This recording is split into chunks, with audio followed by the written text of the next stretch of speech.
സ്നേഹാദരണീയരായ വിശ്വാസിനി സഹോദരങ്ങളെ, സർവലോക രക്ഷിതാവായ അള്ളാഹുവിൻ്റെ നിയമങ്ങളും നിർദ്ദേശങ്ങളും അന്ത്യപ്രവാചകൻ മുഹമ്മദ് മുസ്തഫ റസൂലുള്ളാഹി സല്ലല്ലാഹു അലൈഹി വസല്ലമയുടെ ജീവിതചര്യകളും സ്വന്തം ജീവിതത്തിൻ്റെ എല്ലാ രംഗത്തും അള്ളാഹുവിനെ സ്നേഹിച്ചുകൊണ്ട് ജീവിതത്തിൽ പകർത്തണമേ എന്ന് ആദ്യമായി ഉണർത്തുകയാണ്, വസിയത്ത് ചെയ്യുകയാണ്. അള്ളാഹു അനുഗ്രഹിച്ചു നൽകിയിട്ടുള്ള നമ്മളുടെ ഓരോരുത്തരുടെ ജീവിതം കൊണ്ടും ആ റബ്ബിന് ഇഷ്ടപ്പെട്ട കർമ്മങ്ങളുമായി പരിശ്രമിച്ചു കൊണ്ടിരിക്കുന്നവരാണ് നമ്മളെല്ലാവരും. ഓരോരുത്തരെ കൊണ്ടും സാധിക്കുന്ന ഇബാദത്തുകളെ കൊണ്ടും കർമ്മങ്ങളെ കൊണ്ടും നമ്മെക്കൊണ്ട് സാധ്യമാകുന്ന നിലക്കൊക്കെ നമ്മൾ പരിശ്രമിക്കാനുള്ള കാരണം നാളെ റബ്ബിന്റെ മുൻപിൽ ഒരിക്കലും അവഗണിക്കപ്പെടാതെ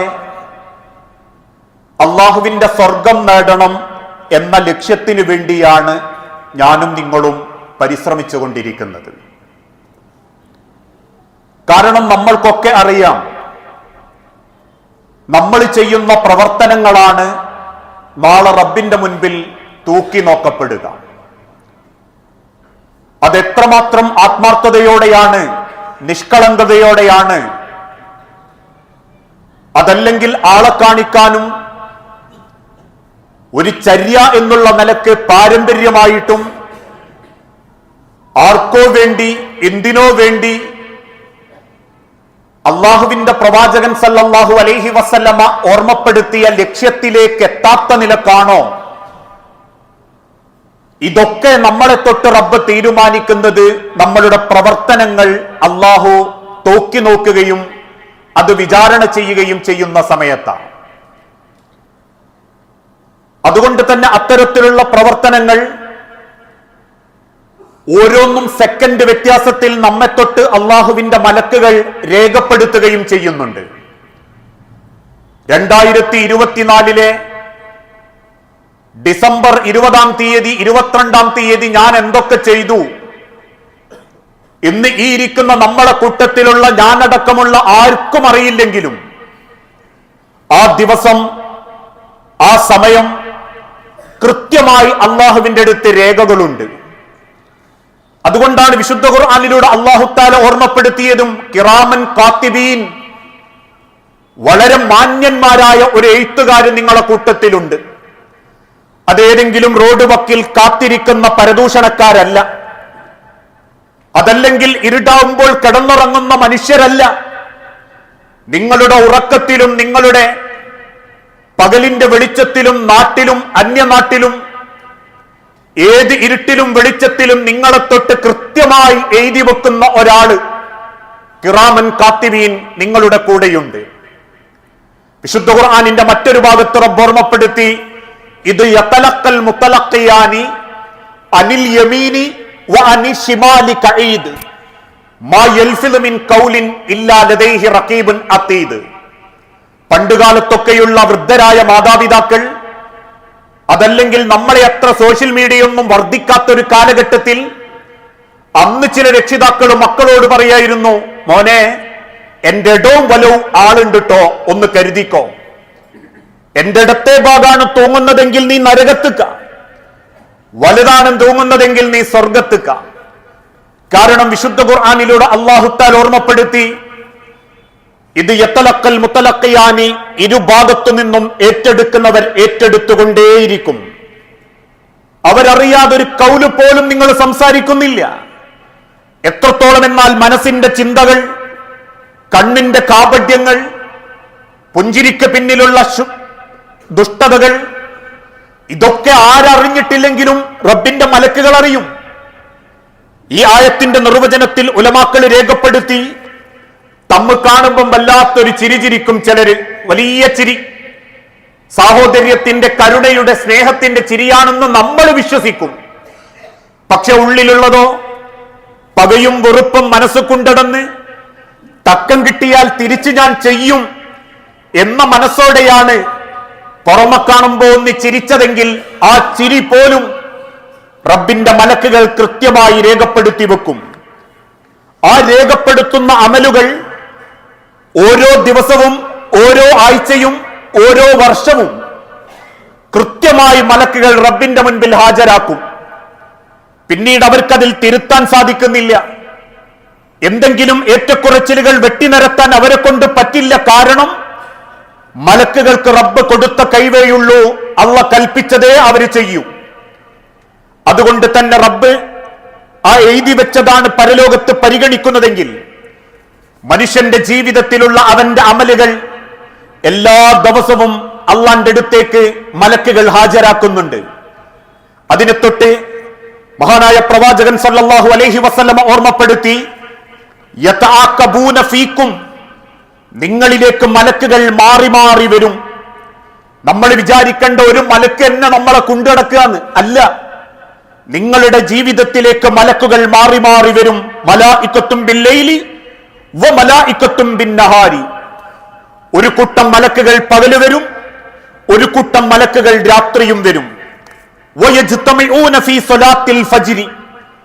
വരുന്ന മലക്കുകൾ അവരുടെ ഉദ്യോഗം പരസ്പരം കൈമാറുന്നത് ഫീ സ്വലാത്തിൽ ഫജ്രി, സുബ്ഹി നമസ്കാരത്തിന്റെ സമയത്തും, വ സ്വലാത്തിൽ അസ്രി, അസർ നമസ്കാരത്തിന്റെ സമയത്തുമായിരിക്കും. അഥവാ ഒരു മനുഷ്യനിലേക്ക് നിശ്ചയിക്കപ്പെട്ട മലക്ക് സുബ്ഹിക്ക് വരും. തലേ ദിവസം അസർ മുതൽ സുബ്ഹി വരെ ഡ്യൂട്ടി എടുത്ത മലക്കുകളിൽ നിന്ന് ആ രേഖ അവർ കൈപ്പറ്റും. എന്നിട്ട് അതുവരെ അവർ എഴുതി വെച്ചിരുന്ന അമലുകളുമായി ആ മലക്കുകൾ റബ്ബിന്റെ അരികിലേക്ക് അത് ബോധ്യപ്പെടുത്താൻ വേണ്ടി പോകും, രാവായാലും പകലായാലും. എന്നിട്ട് അല്ലാഹു തആല ഇത് കൊണ്ടുവരുന്ന മലക്കുകളോട് ചോദിക്കും, ഫയസ്അലുഹും കൈഫ തറക്തും ഇബാദി, എന്റെ അടിമയെ നിങ്ങൾ വരുമ്പോ എങ്ങനെയാ വിട്ടേച്ചു പോകുന്നത്? എങ്ങനെയായിരുന്നു എന്റെ അടിമ? ഉടനെ മലക്കുകൾ തിരിച്ചു പറയും, ഫയഖൂലൂന തറക്നാഹും വഹും യുസല്ലൂൻ, അവർ നമസ്കരിക്കുമ്പോഴാണ് റബ്ബേ ഞങ്ങൾ ഉദ്യോഗം കൈമാറിയത്. സുബ്ഹി നമസ്കരിക്കുമ്പോ ഏറ്റെടുക്കാൻ വന്ന മലക്കുകൾ അതുവരെ നോക്കിയ മലക്കുകളിൽ നിന്ന് അവരുടെ ആ പ്രവർത്തനങ്ങളുടെ രേഖപ്പെടുത്തലുകളുടെ ഉദ്യോഗം കൈമാറും. അസറിന് വരുന്ന മലക്കുകൾ അസർ ജമാഅത്ത് നമസ്കരിക്കുന്ന സമയത്താണ് ആ കാര്യങ്ങൾ കൈമാറ്റം ചെയ്യപ്പെടുന്നത്. അതുകൊണ്ട് തന്നെ മലക്കുകൾ ആവേശത്തോടെ പറയും, റബ്ബേ അവര് നമസ്കരിച്ചു കൊണ്ടിരിക്കുമ്പോഴായിരുന്നു വഹും യുസല്ലൂൻ, അവര് നമസ്കരിക്കുന്ന സമയത്താണ് ഞങ്ങൾ ഇത് കൈമാറ്റം ചെയ്തത്. അത് പറയുന്ന മലക്കുകളും സന്തോഷിക്കും, കേൾക്കുന്ന റബ്ബും സന്തോഷിക്കും. ഇനി ഈ കൈമാറ്റം ചെയ്യപ്പെടുന്നത് നമ്മളുടേതാണെന്ന് വിചാരിക്കുക. അസറിന്റെ സമയത്ത് നമ്മളെവിടെ ജമാഅത്തിന് നമ്മളുടേതായ തിരക്കിൽ, സുബ്ഹിന്റെ ജമാഅത്തിന് നമ്മളെവിടെ വീട്ടിൽ പുതപ്പിനുള്ളിൽ. ഏറ്റെടുക്കാൻ വരുന്ന മലക്കുകളും കൊണ്ടുപോകാൻ വരുന്ന മലക്കുകളും അള്ളാഹുവിന്റെ അരികിലേക്ക് പരിചയപ്പെടുത്തുന്നത് അലസനായി കിടന്നുറങ്ങുന്നവൻ, അലസനായിട്ട് എവിടെയൊക്കെയോ ചുറ്റിത്തിരിയുന്നവൻ, വൈകുന്നേരാവാൻ കാത്തു നിന്നിട്ട് എന്തൊക്കെയോ കാണിച്ചു കൂട്ടുന്നവൻ എന്ന അർത്ഥത്തിലാണ് റബ്ബിന്റെ മുൻപിൽ നമ്മളെ മലക്കുകൾ പരിചയപ്പെടുത്തുന്നതെങ്കിൽ അതെത്രമാത്രം അബദ്ധമായിരിക്കും ഓരോ ദിവസവും അസറും സുബ്ഹിയും. അതുകൊണ്ടാണ് ലോകത്തിന്റെ ഹബീബ നബി തങ്ങൾ പഠിപ്പിച്ചു, മൻ തറക സ്വലാത്തുൽ അസ്രി, ഒരാൾ അസർ നമസ്കാരം ഉപേക്ഷിക്കുകയാണെങ്കിൽ ഫഖദ് ഹബിത അമലുഹു, അവന്റെ എല്ലാ അമലുകളും അത് നശിപ്പിക്കും. വെള്ളിയാഴ്ചത്തെ ദിവസം നമ്മൾ നമ്മളെ പറ്റി ഒന്ന് ചിന്തിച്ചു നോക്കുക. എല്ലാവരും ളുഹറിന് ജമാഅത്തിനെന്ന പോലെ ജുമുഅക്ക് പള്ളിയിൽ വരുന്നു. ഇന്നത്തെ ദിവസം അസറിന്റെ ജമാഅത്ത് എവിടെ? നാളത്തെ ദിവസം ഫജറിന്റെ ജമാഅത്ത് എവിടെ? ആരെങ്കിലും അസർ നഷ്ടപ്പെടുത്തുന്നതോടുകൂടി അവന്റെ അമലുകളെല്ലാം അതുകൊണ്ട് നശിക്കാൻ തുടങ്ങും. മറ്റൊരു ഭാഗത്ത് അല്ലാഹുവിന്റെ ഹബീബ നബി തങ്ങൾ പഠിപ്പിച്ചു, റകഅത്തൽ ഫജ്രി, 2 റകഅത്തിന്റെ ഫജ്റിന്റെ നമസ്കാരം ഖൈറും മിനദ് ദുനിയ വമാ ഫീഹാ, ഈ ദുനിയാവിലുള്ള മറ്റെന്തിനേക്കാളും റബ്ബിന് പ്രിയപ്പെട്ടതാണ് സുബ്ഹിന്റെ സമയത്തുള്ള ആ സുബ്ഹിയുടെ 2 റകഅത്ത് നമസ്കാരം. ആ 2 റകഅത്ത് നമസ്കാരം ദുനിയാവിലുള്ള മറ്റെന്തിനേക്കാളും എന്ന് റബ്ബ് പറയുമ്പോ ദുനിയാവ് കോഴിക്കോട് ജില്ലയായിട്ട് കാണണ്ട, കേരളമായിട്ട് കാണണ്ട, കേരളം ഉൾപ്പെടുന്ന ഇന്ത്യയായിട്ട് കാണണ്ട, യൂറോപ്പും പശ്ചിമേഷ്യയും കടലും കരയും നിറഞ്ഞു നിൽക്കുന്ന ഇന്നും മനുഷ്യൻ എത്തിപ്പെടാൻ സാധിക്കാത്ത മുത്തുകളും പവയങ്ങളും നിറഞ്ഞ മറ്റീ ലോകത്തുള്ള മറ്റെന്തിനേക്കാളും റബ്ബ് ഇഷ്ടപ്പെടുന്നത് അവന്റെ സുബ്ഹിയുടെ 2 റക്അത്ത് നമസ്കാരമായിരിക്കും. ആ നമസ്കാരത്തിന്റെ സമയത്ത് നമ്മളെ അമലുകളുമായിട്ട് പോകുന്ന മലക്കുകൾ നമ്മളെ വെറുത്തുകൊണ്ടാണോ അള്ളാന്റെ അരികിലേക്ക് പോകുന്നത്, നമ്മളെ സ്നേഹിച്ചുകൊണ്ടാണോ? വിശുദ്ധ ഖുർആനിൽ പോലും റബ്ബ് ഓർമ്മപ്പെടുത്തി, ഹാഫിളു അലസ്സലവാത്തി വസ്സലാത്തിൽ വുസ്ത. തീർച്ചയായും റബ്ബിന് ഇഷ്ടപ്പെട്ടവർ അവരുടെ നമസ്കാരത്തിൽ സൂക്ഷ്മത പാലിക്കുന്നവരായിരിക്കും. പ്രത്യേകിച്ച് വസ്സലാത്തിൽ വുസ്ത, അള്ളാഹുവിന്റെ തിരുദൻ ഓർമ്മപ്പെടുത്തി, അസ്സലാത്തുൽ വുസ്ത സലാത്തുൽ അസ്രി. അസർ നമസ്കാരത്തിന്, അസർ ജമാഅത്തിന് വലിയ ഗൗരവം കൊടുക്കുന്നവരായിരിക്കും അക്കൂട്ടർ. മറ്റൊരു ഭാഗത്ത് അല്ലാഹുവിന്റെ ഹബീബാന്റെ നബി തങ്ങൾ ഓർമ്മപ്പെടുത്തി, മൻ സല്ലൽ ബർദൈനി, 2 തണുപ്പിന്റെ നമസ്കാരം ആരെങ്കിലും നിർവഹിച്ചാൽ ദഖലൽ ജന്ന, അവൻ സ്വർഗത്തിൽ പ്രവേശിക്കും.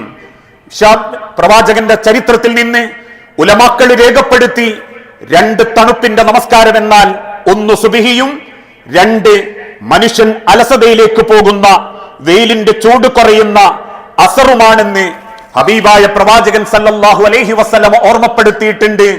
എന്നും ഹദീസിൽ കാണാൻ സാധിക്കും. ഈ ഒരു സമയമാണ് ഓരോ ദിവസവും അള്ളാഹുവിന്റെ അരികിലേക്ക് നമ്മുടെ അമലുകൾ പോകുക. അസർ ജമാഅത്തിനും സുബ്ഹിക്ക് ജമാഅത്തിനും, ഈ 2 ജമാഅത്തിന്റെ സമയത്തും എത്രത്തോളം നമ്മളിൽ നിന്ന് മലക്കുകൾ പോകുമ്പോ നമ്മെ ഇഷ്ടപ്പെട്ടിട്ടാണ് പോകുന്നത് എന്ന് ഓരോരുത്തരും സ്വന്തത്തോട് ചോദിക്കണം. രണ്ടാമതായി, എല്ലാ തിങ്കളും വ്യാഴവും അള്ളാഹുവിന്റെ അരികിലേക്ക് നമ്മൾ ചെയ്യുന്ന അമലുകൾ ഉയർത്തപ്പെടും. തുറലുൽ അഅമാലു യൗമുൽ ഇസ്നൈനി വൽ ഖമീസ്.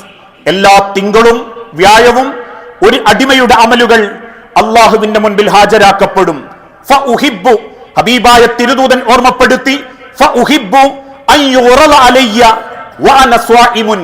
അന്ന് നോമ്പ് നോൽക്കുന്നവരായി, നോമ്പുകാരനായിട്ടാണ് നിന്റെ തിങ്കളും വ്യാഴവും മലക്കുകൾ കൊണ്ടുപോകുന്നതെങ്കിൽ അത് റബ്ബിന്റെ അടുത്ത് വലിയ പരിഗണന എനിക്ക് കിട്ടും, ഞാൻ അത് ഇഷ്ടപ്പെടുന്നുണ്ട്. അതുകൊണ്ട് ഞാൻ തിങ്കളും വ്യാഴവും സുന്നത്ത് നോമ്പ് അനുഷ്ഠിക്കും. ഈ 2 ദിവസങ്ങളിൽ എന്റെ അമൽ അള്ളാന്റെ മുൻപിൽ ഹാജരാക്കപ്പെടുമ്പോ അള്ളാഹുവിന് എന്നോട് ഇഷ്ടം തോന്നാൻ, ആ പരിശുദ്ധമാക്കപ്പെടുന്ന അള്ളാഹു ഓർമ്മപ്പെടുത്തുന്ന നോമ്പ്, അത് ഫർള് പോലും ഇന്ന് പൂർത്തീകരിക്കാത്തവരുണ്ട്. പല ആളുകളും കഴിഞ്ഞ റമദാനിൽ നോമ്പുപേക്ഷിച്ചവർ, ആണാവട്ടെ പെണ്ണാവട്ടെ നീട്ടിക്കൊണ്ടുപോയവർ, ഇടക്കൊന്നു പോലും നോറ്റ് പൂർത്തീകരിക്കാത്തവർ. ഇന്ന് പലർക്കുമുള്ളൊരു ധാരണ, ഏത് കാര്യത്തിനും പെട്ടെന്ന് നോമ്പ് ഒഴിവാക്കാം. ഒരു സുഹൃത്ത് സൂചിപ്പിച്ചതുപോലെ കഴിഞ്ഞ റമദാനിന്റെ രാത്രിയിലായിരുന്നു ടർഫിൽ ഞങ്ങളുടെ കളി കഴിഞ്ഞപ്പോ പിറ്റേന്ന് നോമ്പോൽക്കാൻ പറ്റിയിട്ടില്ല, ഞാൻ ഫിദിയ കൊടുത്താ പോരെ. ഫിദിയ കൊടുക്കാൻ ഇസ്ലാം പഠിപ്പിച്ച ചിലർ കൂട്ടരുണ്ട്, നിത്യരോഗികൾ, വൃദ്ധന്മാർ. അല്ലാതെ ഏത് തോന്നിവാസത്തിനും നോമ്പൊന്നൊഴിവാക്കി ഫിദിയ കൊടുക്കാന്ന് തീരുമാനിച്ച, ഒരു ദിവസത്തെ 2 ഗാസ്വാഹിന്റെ ഭക്ഷണം ഒരുക്കി കൊടുക്കാൻ പ്രാപ്തിയുള്ളവരെല്ലാവരും 30 ദിവസത്തേക്ക് 125 രൂപ കണക്കാക്കി 3550 കൊടുത്ത 30 ദിവസം എനിക്ക് പട്ടിണി കിടക്കണ്ടല്ലോ എന്ന് ചിന്തിക്കുന്നിടത്തല്ല നോമ്പിന്റെ ഗൗരവം. അത് കടം റബ്ബിൻ്റെതാണെങ്കിലും ഇന്റേതാണെങ്കിലും അടിമകളുടേതാണെങ്കിലും അത് എളുപ്പം വീട്ടണം. അതിന് ചോദിച്ച് മൗലവിമാരോട് ചോദിച്ച് അവിടെ കൊടുക്കണോ ഇവിടെ കൊടുക്കണോ എന്ന് ചോദിച്ച് ഈ നോമ്പും കഴിയുമ്പോ ഇപ്പോഴും ജീവിതത്തിന്റെ പ്രായമറിയിച്ച കാലം മുതൽക്ക് പല നോമ്പും കടമാക്കിയവരുണ്ട്, നോറ്റുവിട്ടാത്തവരുണ്ട്. ആ രീതിയിൽ തന്നെ ഗൗരവത്തോടെ ചിന്തിക്കാത്തവർ. അവിടെയാണ് ലോകത്തിന്റെ ഹബീബ നബി തങ്ങൾ ഓർമ്മപ്പെടുത്തിയതും, നിങ്ങളുടെ സുന്നത്ത് നോമ്പുകളെ കൊണ്ടുപോലും നിങ്ങൾക്ക് അള്ളാഹുവിന്റെ അരികിലേക്ക് ഏറ്റവും വലിയ സ്വീകരണം നേടാൻ സാധിക്കും. നിങ്ങളെ അമലുകൾ അള്ളാന്റെ അരികിലേക്ക് എത്തുന്നത് നോമ്പുകാരനാകുമ്പോ റബ്ബിന് പ്രത്യേക സന്തോഷമുണ്ടാകുമെന്നും ഉലമാക്കൾ രേഖപ്പെടുത്തിയിട്ടുണ്ട്. മൂന്നാമതായി, ശഅബാൻ മാസത്തിൽ, വർഷത്തിൽ ഒരിക്കൽ, ഒരു വർഷം നമ്മൾ ചെയ്ത അമലുകളൊക്കെ റബ്ബിന്റെ അരികിലേക്ക് അള്ളാന്റെ മലക്കുകൾ ഹാജരാക്കും. റബ്ബ് അത് രേഖപ്പെടുത്തപ്പെട്ട കാര്യത്തിൽ കൃത്യമായി രേഖപ്പെടുത്തിയതുമായി അള്ളാഹു താല യോജിപ്പിച്ചു നോക്കും. അവിടെ അള്ളാഹു വെട്ടുന്നതും തിരുത്തുന്നതും ഒരടിമ ചെയ്ത സൽക്കർമ്മങ്ങളെ കൊണ്ട് അവന്റെ തിന്മകൾ റബ്ബ് ഒരു പക്ഷെ മായ്ച്ചു കളഞ്ഞേക്കാം. അള്ളാഹുവിനാടതിന് കഴിവുള്ളവൻ. അതുകൊണ്ട് തന്നെ ശഅബാൻ മാസം, നമ്മൾ ഈ പ്രവേശിച്ചിരിക്കുന്ന ശഅബാൻ മാസം, ദാലിക ശഹ്റുൻ യഗ്ഫലു നാസു അൻഹു ബൈന റജബിൻ വ റമളാന, റമളാനിന്റെയും റജബിന്റെയും ഇടയിൽ പലരും അശ്രദ്ധരാകുന്ന ഒരു മാസമാണ് ശഅബാൻ മാസം. ആ മാസത്തെ പറ്റി വഹുവ ശഹ്റുൻ തുർഫഉ ഫീഹിൽ അഅ്മാലു ഇലാ റബ്ബിൽ ആലമീൻ, ലോകരക്ഷിതാവായ റബ്ബിന്റെ അരികിലേക്ക് അമലുകൾ ഉയർത്തപ്പെടുന്ന മാസമാണ് ശഅബാൻ മാസം. ആ ശഅബാൻ മാസത്തിന്റെ ഒരു ദിവസമുണ്ടെന്നും ഹദീസ് ഗ്രന്ഥങ്ങളിൽ കാണാൻ സാധിക്കും.